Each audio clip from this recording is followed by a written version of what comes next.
जी महाराज सम्पादक रामकृष्ण मिशन आश्रम नरेंद्रपुर तार काछ थेके।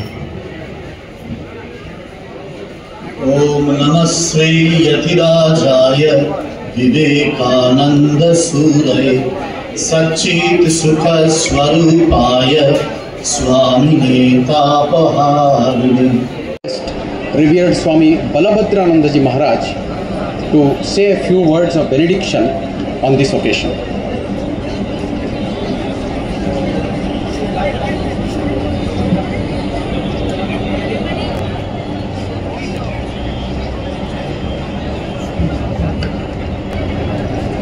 आज के विशेष तो प्रणाम स्वामी जी के, तारपर मंचे विशिष्ट लोकेरा जारा आছেন ইতিমধ্যেই পরিচিত হয়েছেন, তারা নিজেদের ভাষণ রেখে দিয়েছেন। Shri Satyakit Nath, chief administrative officer eastern railway, Shri Dipak Nigam, DRM Sealdah division.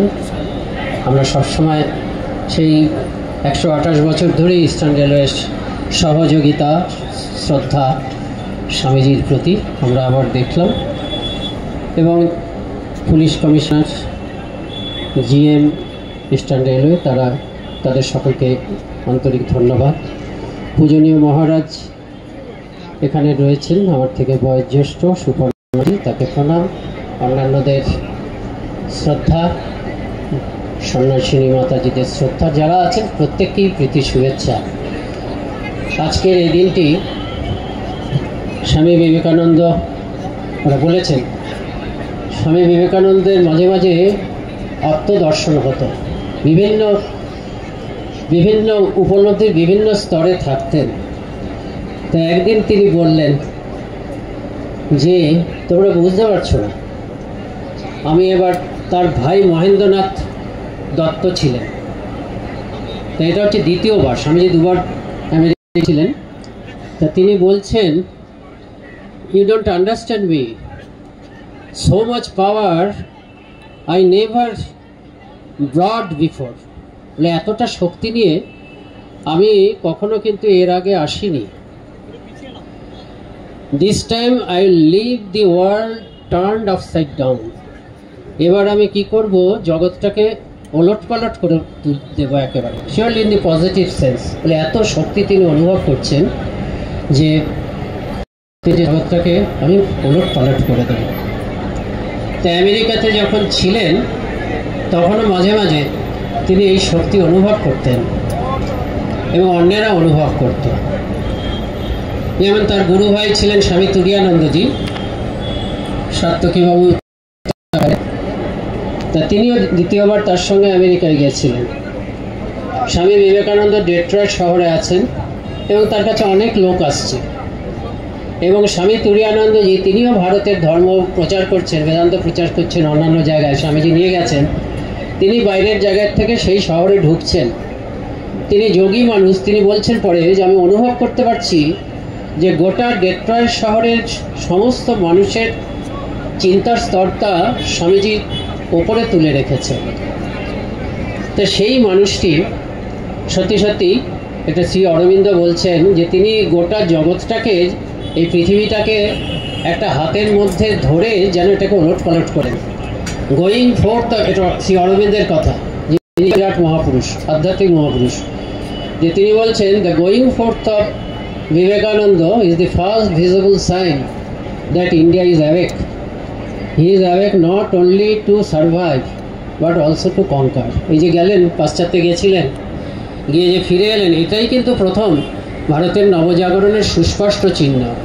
এবং ভারত যে জাগরিত হবে শুধু নিজে বেঁচে থাকার জন্য নয়, বাট অলসো টু কনকার, জয় করবে। জয় মানে, এটা স্বামীজি বারবার নিন্দা করেছেন না, ভারতের বৈশিষ্ট্য সম্বন্ধে বলতে গিয়ে বলেছেন যে আমরা কখনো সেনাবাহিনী নিয়ে অন্যের সীমানা অতিক্রম করে এরকম জয় করিনি। আমরা সবসময় ভালোবাসা, প্রেম, শান্তি, মৈত্রী, যেটা ভারতবর্ষের অন্তরের কথা, অন্তরের বাণী, অন্তরের অভ্যাস বলা যায়, তার দ্বারা আমরা অন্যকে জয় করার চেষ্টা করি। এমনভাবে জয় করা হয় যে যারা বিজিত হচ্ছেন তারা মনে করেন যে আমরা ধন্য হয়ে গেলাম, তারা পরাজিত মনে করেন না। এটা পরাজয়ও না, উত্তরণ। আমি এগিয়ে গেছি, তুমিও এসো। এটা হচ্ছে ভারতের বাণী। তো যাই হোক, স্বামীজির প্রভাব মানে আমেরিকাতে উনি মানে পাশ্চাত্যে উনি কী করেছেন, যে তিনি যখন ফিরে এসেছিলেন, শিকাগো বক্তৃতা তো একটা নয়, 11 সেপ্টেম্বর টু 27 সেপ্টেম্বর, এই এতগুলো দিন বক্তৃতা হয়েছে। এবং Swami Vivekananda was the only speaker who spoke there at least 12 times. কতবার বক্তৃতা করেছেন কেউ জানে না। অন্তত এই মারি লুইবার্ট বলছেন 12টা বক্তৃতা অন্তত করেছেন। এই যে 12টা বক্তৃতা করেছেন, এর মধ্যে শিডিউল স্পিচ ছিল 3টে মাত্র। একটা হচ্ছে প্রথম দিন, সেটাই আমরা অনেকে মনে করি যে ওটাই তার Chicago address, sisters and brothers of America. ওটা তার প্রথম, কোনো প্রস্তুত হতে পারেননি। 24 ঘন্টা এমনকি 10 ঘন্টা আগেও জানেন না যে তিনি কালকে বক্তৃতা করতে পারবেন, কিন্তু বললেন। যেটা বললেন সেটা হচ্ছে সব ধর্ম সত্য, এই কথা। তারপরে তার সেই বক্তৃতাগুলো যে তিনি করতেন, যে এত জনপ্রিয় হয়েছেন যে তাকে না হলে চলতো না। মঞ্চের উপর দিয়ে হেঁটে গেলেই লোকে একদম মানে সরগোল করে উঠত। তা স্বামীজি যেদিনকে শিকাগো ধর্ম মহাসভাটা শুরু হয়েছে 11ই সেপ্টেম্বর, 11ই সেপ্টেম্বরের পত্রিকাতে তো আর 11ই সেপ্টেম্বরের কথা থাকে না, 10ই সেপ্টেম্বরের কথা থাকবে। তা ওই 11 সেপ্টেম্বর শিকাগোর একটা নামকরা পত্রিকা, তারা খুব তাচ্ছিল্যের সহকারে বলছে যে এরা তো সব থেকে পৃথিবীর সব থেকে প্রথম হচ্ছে first world parliament of religions, এই প্রথম সমস্ত ধর্মগুলো, পৃথিবীর ধর্মগুলো একত্রিত হচ্ছে। তা তারা খুব মানে গর্বের সঙ্গে বলেছে যে রেজাল্টটা কী হবে আমার জানাই আছে। এই যে চায়না, জাপান এবং ইন্ডিয়া থেকে যারা এসছে, ওই দেশটাই তো আনসিভিলাইজ, হাফ ক্ল্যাড ওদের মানুষরা। কাজী what will be the result that we know, Christianity will be declared, will be known to everybody, obviously the best and the foremost and the only one religion of this world. এটা তো জানাই যে খ্রিস্ট ধর্মই যে একমাত্র ধর্ম, সর্বশ্রেষ্ঠ ধর্ম, এটা প্রমাণিত হবে। কেন বিশেষ করে প্রাচ্য মহাদেশ থেকে যারা এসছে, ভারত, জাপান এবং চীন থেকে, তারা তো জানি আমরা তারা অর্ধশিক্ষিত, কাপড় চোপড়ই ভালো করে পড়ে না। আর এটা হচ্ছে 11ই সেপ্টেম্বরের কথা। 27শে সেপ্টেম্বর শিকাগো ধর্মসভা শেষ হয়েছে। 2 অক্টোবর শিকাগোতে, ওইটি নয় ঠিক সমমাপের আরেকটি পত্রিকা বলছে যে এই যে ধর্ম সম্মেলন হয়ে গেল, এই ধর্ম সম্মেলন আমাদের চোখ খুলে দিল। এই ধর্ম সম্মেলনটি হওয়ার ফলে আমরা বুঝতে পারলাম যে এমন অনেক ধর্ম আছে, বিশেষত প্রাচ্য দেশগুলোতে, যেই ধর্মগুলো খ্রিস্ট ধর্মের মতনই মহান। আমরা ভাবতাম charity, all this Nobel qualities, purity, love for others, এগুলো বোধহয় খ্রিস্ট ধর্মের মনোপলি। কিন্তু আমরা দেখছি যে এই ব্যাপারগুলো, এই যে সুন্দর আধ্যাত্মিক গুণগুলো, এগুলো কিন্তু অন্য ধর্মেও আছেই। কাজে এতদিন যে এই ধর্মগুলোকে আমরা মনে করতাম এনিমি, আমাদের কিন্তু মনে করা হচ্ছে দে আর আওয়ার অ্যালিস, আমরা সহযোগী। দেখুন, মাত্র এই একটি লোক করেছে, একজন লোক সারা পৃথিবীর চোখে শুধু ভারত নয়, প্রাচ্যের মহিমাটাকে তুলে ধরেছেন।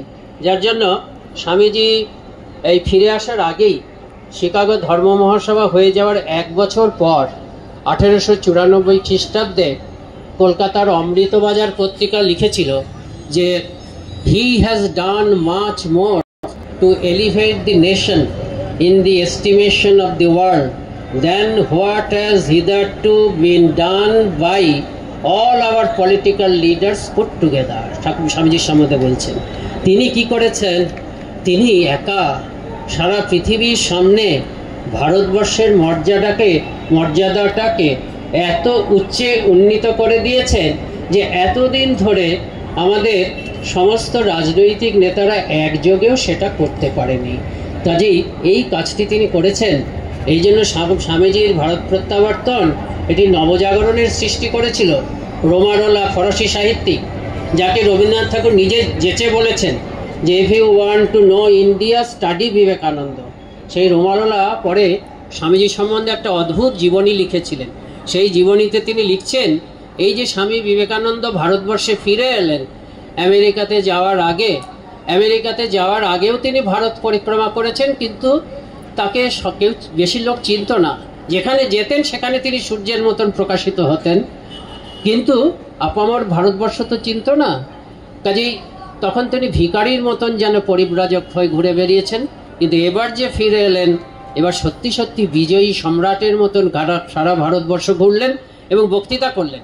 এই বক্তৃতাগুলোর নাম আছে, একটা বইয়ে পাওয়া যায়, আপনারা জানেন সবাই, ইংরেজিতেই বক্তৃতা দিয়েছিলেন, lectures from Colombo to Almora. এই বইটা পড়েই 15 বছরের সুভাষচন্দ্র, নেতাজি সুভাষ, তিনি ঠিক করেছিলেন যে জীবনে একটা দাগ কেটে যাবেন, কিন্তু কোন পথে গিয়ে দাগ কাটবেন সেটা সম্বন্ধে তিনি নিশ্চিত ছিলেন না। কিন্তু এই বইয়ের কয়েকটা পাতা উল্টেই তিনি বুঝলেন যে এটাই পথ, বিবেকানন্দের পথই পথ। তিনি তো এরকম কথা বলেছেন যে আজ যদি বিবেকানন্দ জীবিত থাকতেন তিনি আমার গুরু হতেন। যাই যতদিন বেঁচে থাকবো ততদিন রামকৃষ্ণ বিবেকানন্দের অনুগত থাকবো। চরিত্র গঠনের জন্য রামকৃষ্ণ বিবেকানন্দের সাহিত্য ছাড়া অন্য সাহিত্য কল্পনাও করতে পারি না। নানা জায়গায় এরকম কথাগুলো বলেছেন। তা যাই হোক, তা যেটা বলছিলাম, রোমারোলার কথাটা বলে শেষ করব। তা রোমারোলা বলছেন যে আমরা জানি বাইবেলে আছে যে ল্যাজারাস মারা গেছে, তার বোনেরা ভক্ত, ল্যাজারাসও ভক্ত, তারা সব কাঁদছে, ল্যাজারাসকে কবর দেওয়া হয়েছে। এরপরে যীশুখ্রিস্ট এসে হাজির হলেন। তার বোনেরা কান্নাকাটি করে বলছেন যে প্রভু তুমি এত দেরিতে এলে, তুমি যদি আগে আসতে তোমার অলৌকিক শক্তি আমাদের ভাই মারা যেত না। তখন যীশুখ্রিস্ট বললেন কোথায় তোমরা ল্যাজারাসকে কবর দিয়েছো, সেখানে আমাকে নিয়ে চলো। তা নিয়ে যাওয়া হলো। যীশুখ্রিস্ট ওপর থেকে দাঁড়িয়ে, কবর তো মাটিতে নিচে, যীশুখ্রিস্ট ওপর থেকে দাঁড়িয়ে বললেন ল্যাজারাস কাম ফোর্থ, ল্যাজারাস উঠে এসো। এবং মৃত ল্যাজারাস জীবিত হয়ে যীশুখ্রিস্টের সামনে এসে উঠে দাঁড়ালো। তার রোমারোলা এই উদাহরণটি দিয়ে বলছেন, এই যে lectures from Colombo to Almora, বিজয়ী বীরের মতন তিনি এলেন, দক্ষিণ ভারতের মধ্যে দিয়ে গেলেন, মাদ্রাজে থাকলেন, মাদ্রাজের 9টা দিন যেন নবরাত্রি। তারপরে তিনি কলকাতায় এলেন, অদ্ভুত বক্তৃতা দিলেন কলকাতাবাসী যুবকদের উপর। তারপরে তিনি আবার উত্তর ভারতে চলে গেলেন, সব জায়গায় বাণীর বীজ ছড়িয়ে দিতে থাকলেন। এবং তিনি যে বললেন সব জায়গায় ও মাই ইন্ডিয়া অ্যারাইজ, এই যেমন arise awake, O my India arise, Bharat জাগো, এটা হচ্ছে ওই যীশুখ্রিস্ট যেমন আহ্বান করেছিলেন। যীশুখ্রিস্টের আহ্বানে মৃত ল্যাজারাস যেমন জীবিত হয়ে উঠে দাঁড়িয়েছিল, তেমনি স্বামী বিবেকানন্দের আহ্বানে ওই যে কীর্তিকলাপ করে এলেন, ভারতে ফিরে এলেন, এই সেটা আমরা পালন করছি। তার সেই আহ্বানে ভারতবর্ষ জেগে উঠেছে। কাজেই এটা একটা দিন নয়, ভারতবর্ষের নবজাগরণের দিন। আমাদের ব্যক্তিগতভাবে প্রত্যেকের জাগরণের দিন বলা যায়, সেই দিনটাকে আমরা পালন করছি, সেই জন্য এত গুরুত্ব। আপনাদের সবাইকে নমস্কার জানাই, প্রীতি শুভেচ্ছা।